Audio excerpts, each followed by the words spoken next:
So for everyone who's tuning in, my name's Cooper Knowlton. I'm joined on screen by Lee Bergstein.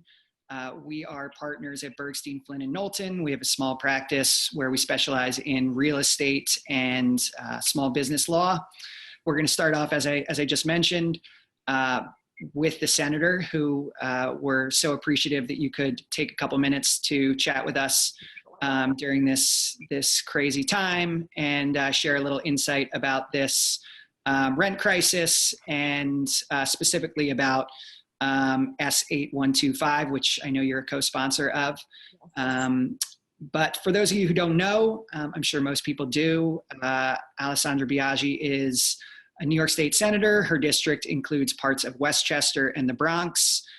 She is also the chair of the Ethics and Internal Governance Committee, also a friend of mine, and so appreciative of you taking a few minutes this afternoon.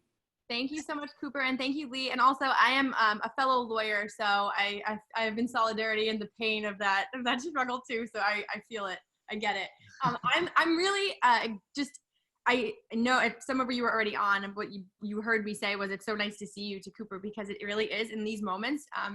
I have such immense gratitude for all of the people that I consider my friends and those who are just in the world, who are the light workers at this time. This is such a dark moment, and yet everywhere I turn, there are like these very bright lights that are doing the work to make sure that the information is carried to people in a way that is making them safe and making them understand what's going on as things change every day. And so I'm grateful that you even reached out to me to do this, and I'm grateful to be able to be here in a moment of crisis. But if I'm being honest with everybody, despite the fact that this is probably one of the most traumatic times, that hopefully it will be one of the most traumatic times, if not the most, that we all experience, it is probably going to be and is presenting itself to be the greatest opportunity for all of us to change the world that we live in. It will not be the same world once this is done and we are through it. And I think it's a portal of transformation. And so I want to begin there, because I want to have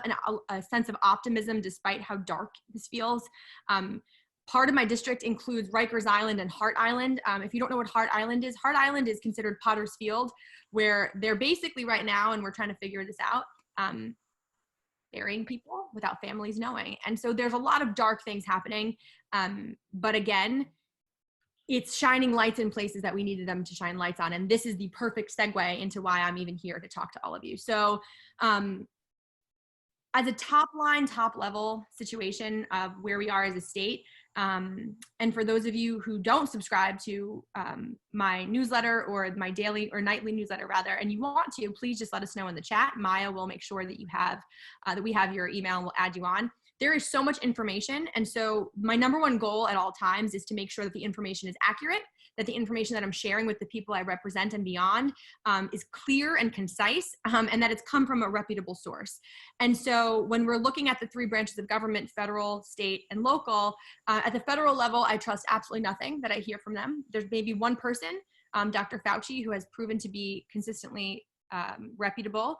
But at the state level, despite my differences in opinion with our governor, right now we are very lucky to have someone who is actually delivering us consistent news and taking all of the things that he's hearing from people on the ground, small business owners, lawyers, small businesses, restaurants, tenants, landlords, et cetera, into consideration, and really did so from the very beginning.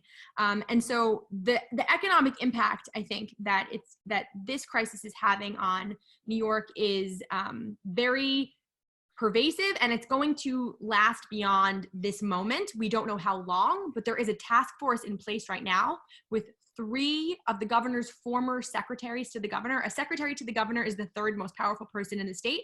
They previously served under him. They are economic experts. Some of them work in the financial industry. Some of them are lawyers, and they have been brought back on to deal with and create a plan for businesses. So I just want everyone to know that that's being thought of. I think that because overnight so many New Yorkers lost their jobs and had to close their businesses, this means that our response has to be as quick as possible. And every single New Yorker, no matter where you stand, relief is necessary. And it doesn't matter how small your business is, how big your business is. Doesn't matter if you have a small apartment that you rent, a big apartment, if you're a commercial landlord or otherwise. Every single person is affected by this. And that is what makes this crisis so unique to so many others that we've seen in the past. I think that under normal circumstances, rent is a challenge for many families in New York.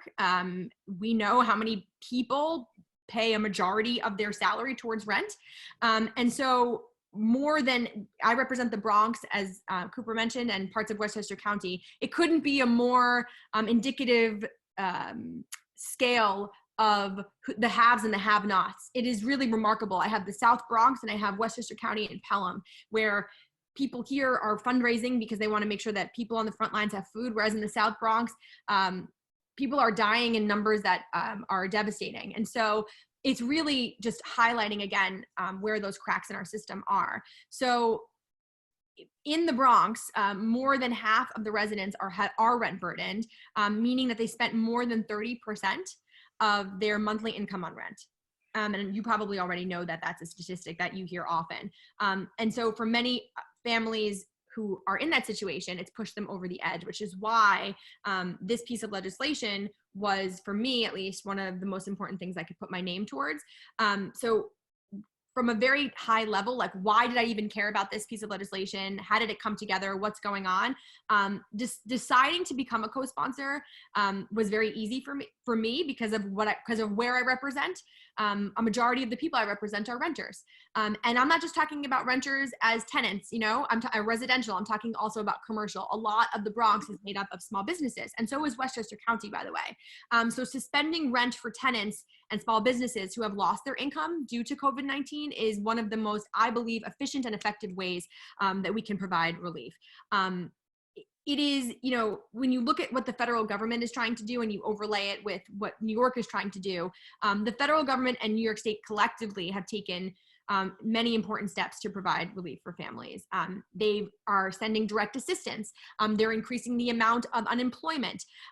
They are, making sure that people are getting the loans or the grant accesses that they need. But when you look at how long things are taking, it could take upwards to 3 to 4 weeks for New Yorkers to even receive any of these benefits, any of these grants, any of these loans. And that is actually proving to be devastating. And so this is really where this suspension of rent payments becomes so really urgent.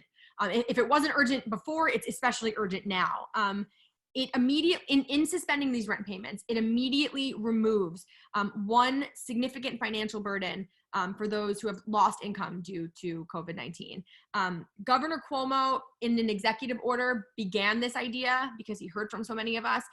He provided relief for homeowners by suspending mortgage payments for 3 months. So that executive order was on March 20th. So 3 months beyond March 20th is when that executive order will expire. So for 3 months, that is what we are seeing will be the universe. We are hopefully going to be expanding that through legislation. Again, the majority of New York City residents are renters.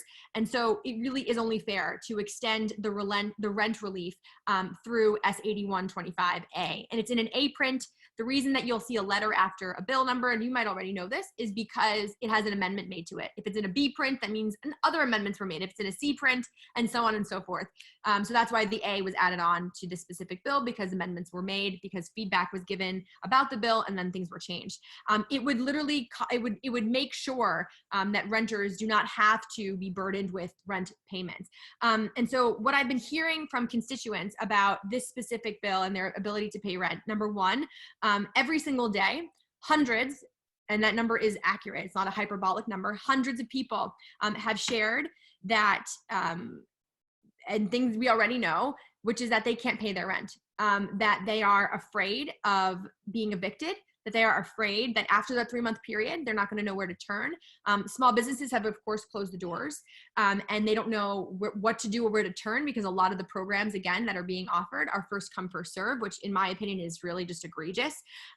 So I want to acknowledge that I have heard from more people in my district and beyond. And we're talking about business owners to low-income workers to mortgage payment and mortgagors and mortgagees and people that you wouldn't normally have coming together or coalescing around an issue, who both support and oppose the bill. But the overarching voices and the overwhelming number of voices are in support of this specific bill. It is the number one bill that I have heard the most from, probably in my 2 years, with the small exception, if I may make one small joke. The anti-vaxxers were very loud last year. They did not want us to do anything to the vaccination laws in New York.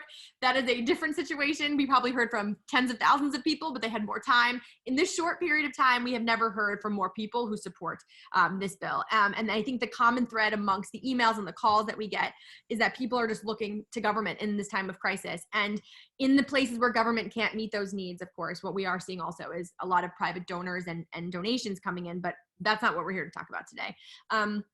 I've heard from many small businesses as well, again, as I mentioned, that have been forced to shut down. And so what we are making sure to do through this bill is to come out of this crisis with the ability for small businesses to flick on the light, to bring back any employees that they furloughed, to rehire any employees that they had to lay off, to allow people to remain in their homes. It is the humane thing to do.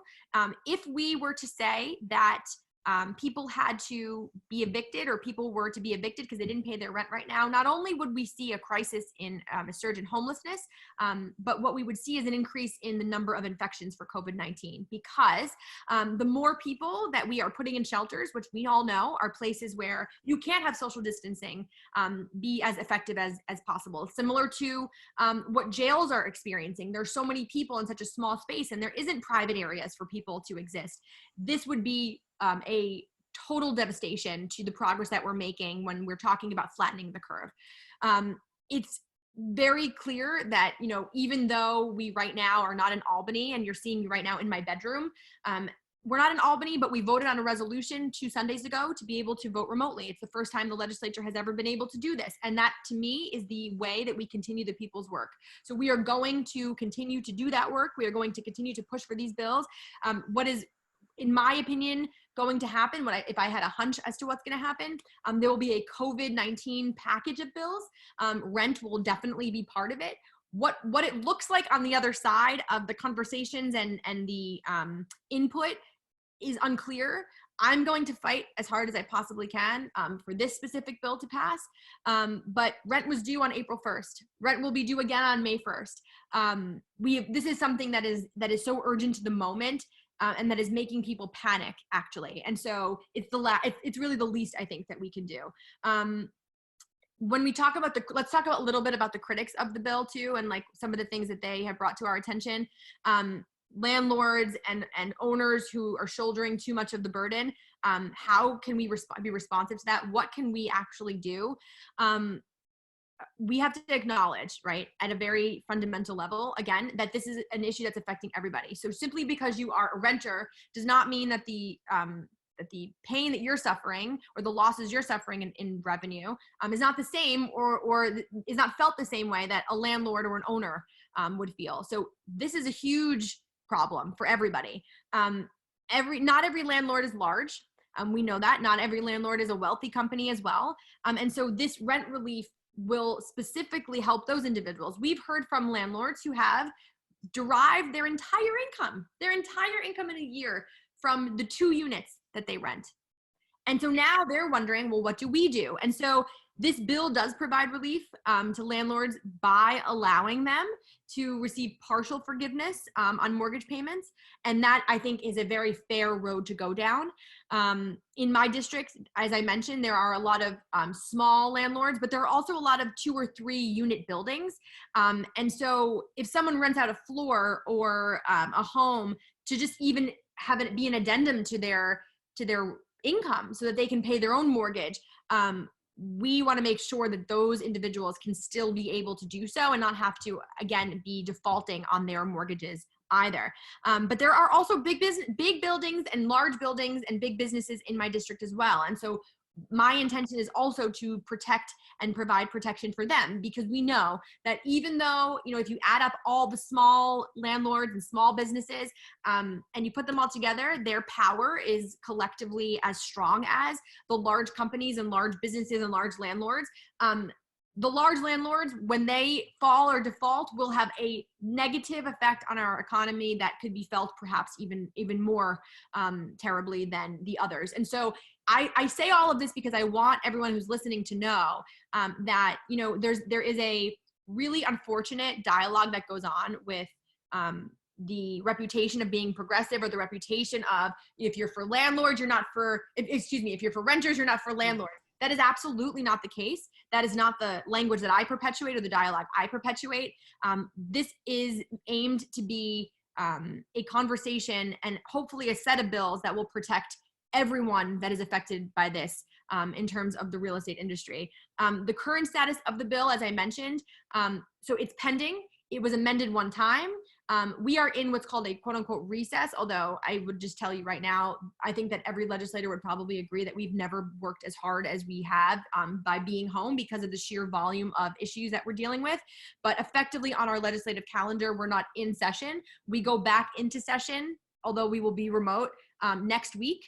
And that is when I will predict, hopefully, that we will bring these bills up to be voted on, and we can vote remotely from our homes.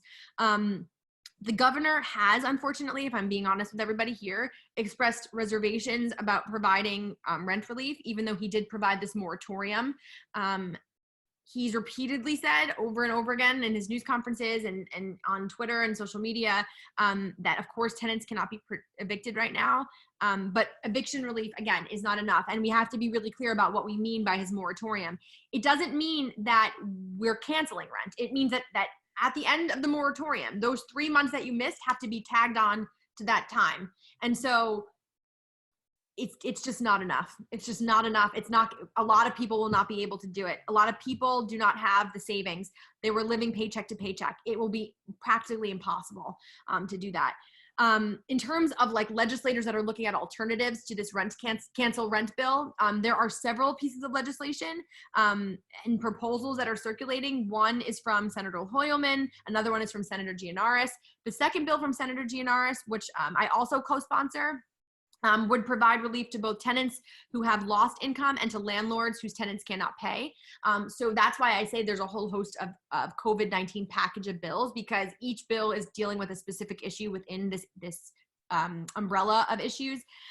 We can send you the details of that so I don't take up too much time, because I know that there's more speakers right now.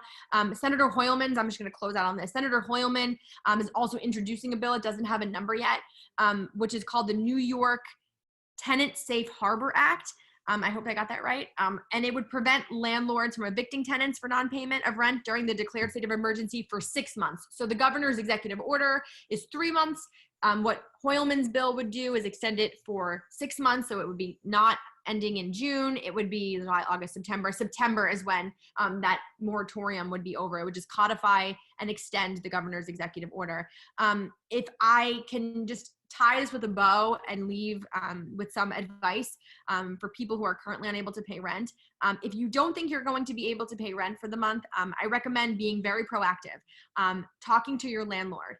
In situations where we have seen in my office that people are being harassed or being told that they have to pay or they're going to be evicted, that is not only contrary to humanity, it is currently illegal. You cannot do that. So it's not acceptable to do that. If you have a client, or if you have a friend or a family member or a neighbor that has done that has been proactive, called their landlord and said, I can't make these payments. What can I do? And the landlord has said, you know what, we're evicting you. That is something that we have to hold accountable, because we cannot allow for people to be homeless or be in situations like that at this very moment. I don't think that the governor will probably extend his executive order without the legislature putting pressure on him. So if you support this, if you support any one of these proposals, but specifically the bill that we started with, which is the bill to cancel rent, if you support that proposal and you care about it, make a phone call. Just make one phone call. Call your elected official. Okay. First of all, find out, because I used to teach civics before I did this. After we lost the 2016 election and I did not know where we were going after working on that campaign, I literally taught civics. The number one thing I realized was that people don't know who represent them. That's fine. Okay. But now it's time to learn. And why? Because the state has never been more important for you and in your life. If you support the bill, call your elected official, find out who your state senator or your assembly member is, but I would recommend state senator, just because in this conversation, they will probably have more sway. If you see an issue with the bill because of your specific expertise in this industry, we want to know. You've got to tell us, because we don't know everything and we're not going to. And because we usually legislate in an extended period of time, which means we have a hearing, we bring in experts. We don't have the time to do that. We need to know from you what's wrong, what you think could go totally crazy or off the rails if we did it this way. Let's try another way. Please pick up the phone. And if you don't know who or how to get in touch with somebody and you want to just direct the messages to me, let Cooper know and he will let me know. And then we'll make sure that we talk to you so we can get this going, because again, this is literally this is such an urgent issue, and it affects small landlords, big landlords. It affects residential tenants, commercial tenants. It's everybody. And the alternative to not taking action is ultimately devastating to the economy getting back up and running in a way that we know New York needs to be jump-started after this crisis. So with all of that, thank you for having me. I probably spoke well beyond what I was permitted to. If you want to sign up for the nightly newsletter that aggregates the state, city, and oftentimes federal information, because the White House does actually have a call right now, a little inside baseball. And on Wednesday, Trump did get on the phone. And it was pretty interesting to hear from them about what they're doing. And we can have a conversation about that another day. But we aggregate the information, we vet it, we make sure it's correct, and we provide everything in a synthesized way so that anybody reading it for the first time would be able to digest it and use it for the valuable resource. I've been reading it for the last couple of weeks and really appreciate you putting that together. Thank you. Thank you so much for having me. If folks, I put the link to the sign up in the chat. So if you would like to sign up, you can do that. Well, thank you so much, Alessandra. Really appreciate you taking the time. And Lee, both of you, thank you. Thank you. And I'll just to bootstrap on what the senator was saying. On the New York State Senate website where the bill is hosted, you can actually leave comments about the bill under there. There are some comments that aren't so nice under there, but there are some comments that are very productive. It looks like it's being monitored by somebody. I don't know who, because someone's responding to the comments that are being posted there.